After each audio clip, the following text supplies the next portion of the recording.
Swastiastu. Kami dari kelompok 2 akan mempresentasikan dan mempraktekkan mengenai model pembelajaran problem solving atau pemecahan masalah. Sebelum itu, izinkan kami untuk memperkenalkan diri terlebih dahulu. Dimulai dari Perkenalkan, nama saya Dewa Kadek Karisma Putra. Perkenalkan, nama saya Diluputu Natalaya Widayanti. Perkenalkan, nama saya Kadek Sentana Adisa Putra. Perkenalkan, nama saya Made Udayana Adama Putra. Perkenalkan, nama saya Nika Debunita Sapitri. Dan perkenalkan, nama saya Gede Edi Kartika Pujawan.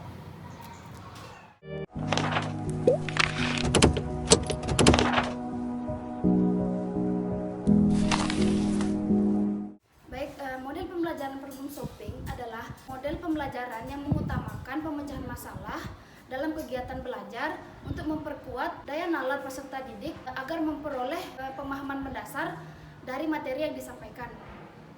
Seperti yang diungkapkan Pepkin bahwa metode pembelajaran problem solving adalah model pembelajaran yang memusatkan pengajaran dan keterampilan pada pemecahan permasalahan yang diikuti dengan penguatan keterampilan. Nah, model ini sering disebut dengan model ulang karena model ini menerapkan problem based learning atau PBL, yang dimana metode solving mengharuskan siswa harus mampu berpikir dan berperan aktif, yang dimana dalam solving siswa diharapkan mampu menganalisis materi sampai dengan menarik kesimpulan. Jadi, dapat disimpulkan bahwa model pembelajaran problem solving ini adalah model yang memusatkan pembelajaran pada pemecahan masalah, sehingga siswa dapat memperkuat daya nalar dengan menggunakan cara, strategi, atau teknik yang baru untuk menyelesaikan suatu permasalahan.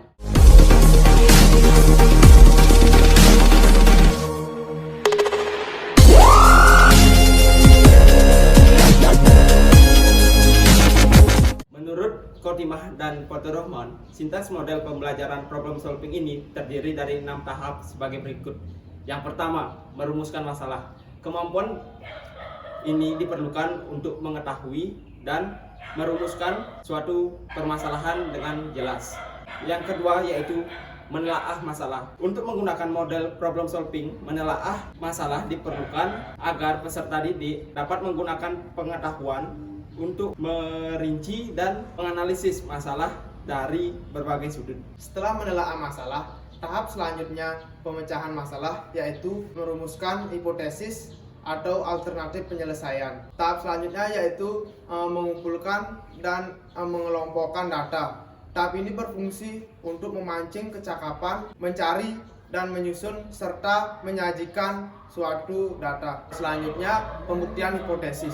Tahap ini yaitu kecakapan menelaah dan membahas data, kecakapan menghubung-hubungkan dan menghitung, serta keterampilan mengambil keputusan dan kesimpulan. Dan selanjutnya ada menemukan pilihan penyelesaian.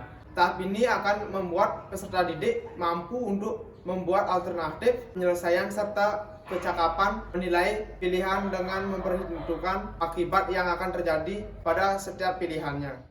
Drop it. Baik, manfaat dari model pembelajaran problem solving ini yaitu yang pertama, siswa memperoleh pengalaman dalam proses menarik kesimpulan. Kemudian yang kedua, siswa menjadi aktif. Dan yang ketiga yaitu siswa meningkatkan keterampilan berpikir logis dan ilmiah. Dan yang keempat, mengembangkan sikap dan kemampuan siswa untuk mampu memecahkan masalah dan mengambil keputusan yang objektif. Serta yang terakhir yaitu membina dan mengembangkan sikap ingin tahu siswa.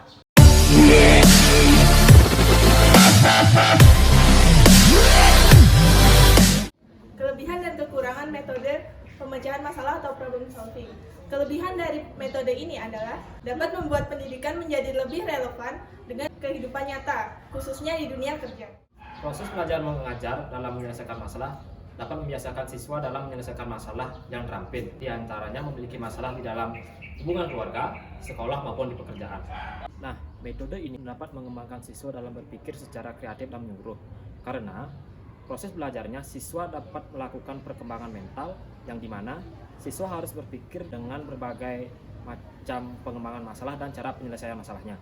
Adapun kekurangan dari model pembelajaran problem solving ini, yang pertama, menentukan masalah yang sesuai dengan tingkat berpikir siswanya tingkat kelasnya, tingkat sekolah, serta pengetahuan dan pengalaman yang dimiliki siswa sangat memerlukan sebuah kemampuan dan juga keterampilan dari guru tersebut. Proses belajar mengajar dengan menggunakan metode ini sering menggunakan banyak waktu dan kurang efisien.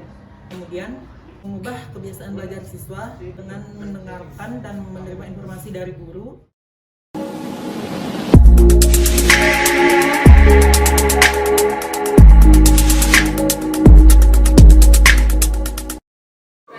Swastiastu. Baik, anak-anak gimana sekarang kabarnya?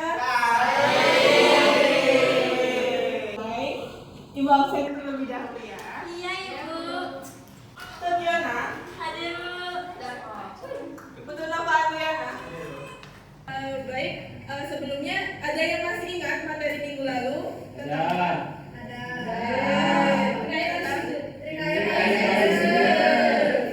masih ingat bagian-bagiannya?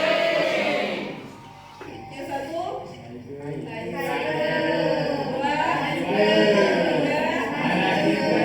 fokus dulu bagiannya.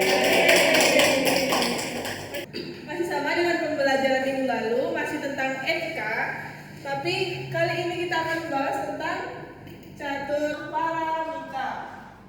Oke, seperti yang diketahui, catur paramita berasal dari dua kata, yaitu catur dan paramita. Catur artinya empat.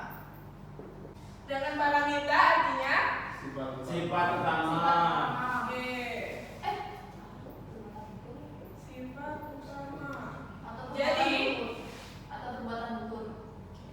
Jadi dapat disimpulkan bahwa catur paramita ini adalah 4 sifat utama yang harus dimiliki oleh seseorang, terutama seseorang yang memeluk agama Hindu. Ada yang tahu bagian-bagiannya? Baik, Krisna. Yang pertama yaitu maitri Maitri, atau bersahabat. bersahabat.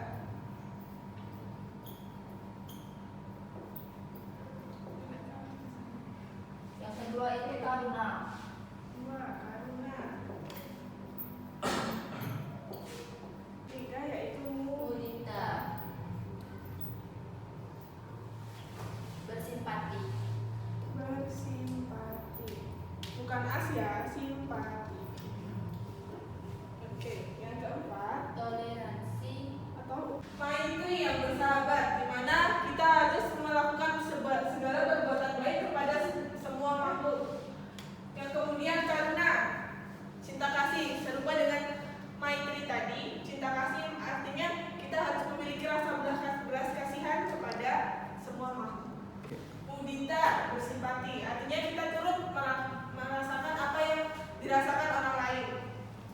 Dan yang keempat yaitu upeksa, toleransi. Untuk toleransi sendiri apa contohnya? toleransi beragama. Toleransi beragama, betul. Karena kita adalah negara yang heterogen. Oke, udah sejauh ini udah paham dengan catur paramita? Sudah. Oke, kalau gitu Ibu berikan satu contoh studi kasus. Oke.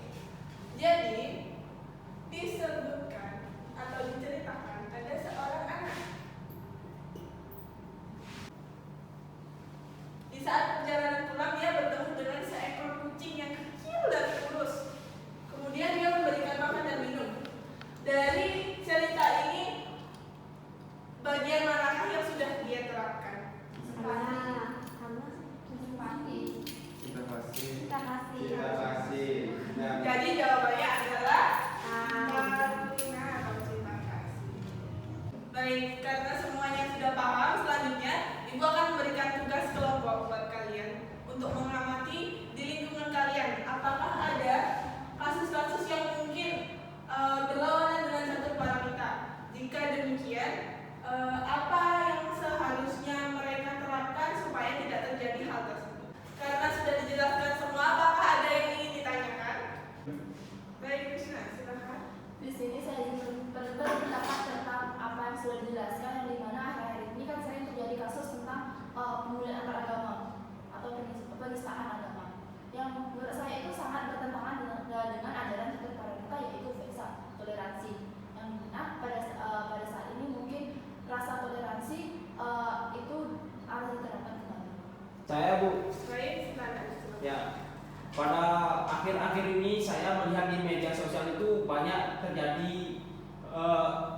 hewan-hewan itu disakiti dan juga ditelantarkan. Nah, menurut saya itu sangat bertentangan dengan ajaran catur Parawita, yaitu karuna yang memiliki cinta kasih. Baik, terima kasih ya semua atas pendapatnya. Bu, Silakan. pendapat saya mungkin dengan menjalankan ajaran catur Parawita, Bu, di mana Maitri yaitu bersahabat, karuna, cinta kasih, mudita, bersipati, dan fleksibel toleransi agar manusia mampu lebih baik dan Baik, terima kasih. Kasih aplaus dulu buat teman-teman. Oke, selain itu ada yang berpendapat lain? Baik, Mira. Jadi bukan hanya catur Parawita aja yang harus kita terapkan, ada juga ajaran dari agama Hindu yaitu Trihita Karana di bagian Pawongan dan Palamahan. Jadi kita juga harus menerapkan hal itu. Baik, terima kasih. Jadi benar ya apa yang sudah dijelaskan teman-temannya tadi. Untuk menghindari hal-hal seperti itu, kita harus menerapkan catur Parawita yaitu 4 sifat utama, diikuti dengan pembelajaran etika lainnya supaya apa yang menjadi ajaran agama Hindu tetap Saya izin berpendapat. ya. Jadi dari kasus tadi yang disebutkan, menurut saya kita itu perlu menanamkan Trikaya Parisuddha, karena menurut saya dari diri kita sendiri dulu untuk beretika baik, baru bisa untuk mengatasi dari permasalahan-permasalahan yang ada, karena dari pikiran kita, perbuatan kita, dan perkataan kita tidak akan menyakiti orang lain. Itu sih menurut saya, Bu. Oke, aplaus dulu buat teman-temannya. Jadi itu ya tambahan dari teman-temannya. Jadi betul, semua dari Trikaya Parisuddha atau dari Trihita Karana lanjut ke Pancanya Mahabharata, semua itu adalah fungsinya untuk menjadikan orang untuk lebih baik seperti itu. Jadi ini materi terakhir tentang etika. Kurang lebihnya Ibu mohon maaf. Kemudian Ibu tutup dengan Nama Santi. Om Santi. Santi.